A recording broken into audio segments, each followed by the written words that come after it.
Isa ka ba sa mga magulang na gustong makasigurado na pumapasok po yung inyong anak sa eskwelahan? Good news! Yan meron ng makabagong RFID-based monitoring system na mabilis na matatrack ang attendance ng mga estudyante.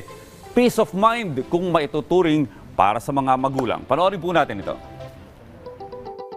Sa patuloy na pag-unlad ng isang negosyo, kasabay rin itong umuunlad ang mga pangarap ng mga taong nasa likod nito.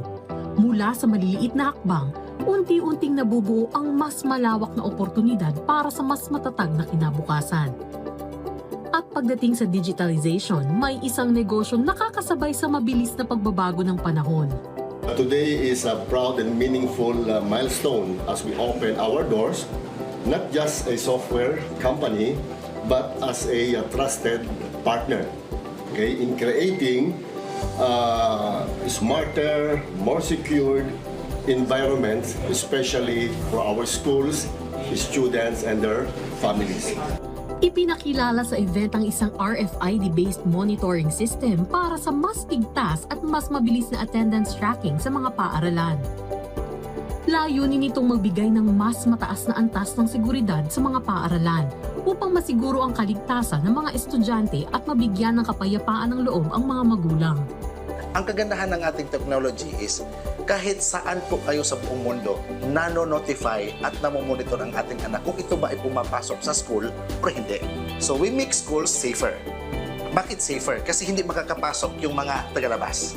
Mula sa Davao, patuloy nang pinapalawak ng kanilang negosyo ang serbisyo hanggang Luzon. Dahil dito, parami ang mga eskwelahan na patuloy na nagtitiwala sa kanilang serbisyo. We're opening a branch head office here in BGC para mas mabilis at mapadali yung mga transactions dito sa Luzon. Bukod sa paglago ng kanilang negosyo, nagbubukas din ito ng mas maraming opportunity para sa mga Pilipino. Dahil dito, mas marami ang nabibigyan ng trabaho at pagkakataong mapabuti ang kanilang pamumuhay. So, paglalaki yung company, so kaya mangangailangan niya ng maraming trabaho. So, that's why we are building this company here so that it can create more jobs also. Kasi hindi naman kayang gawin ng isang workforce. Kasi we're talking here millions of students and that it requires also hundreds of employments. Inspirasyon at determinasyon, yan ang hatid ng nasabing event. Patunay na walang imposible para sa mga may matatag na pangarap at lakas ng loob na simulan nito. Mula sa isang munting simula, ngayon ay patuloy nang umaabot sa mas malaking tagumpay.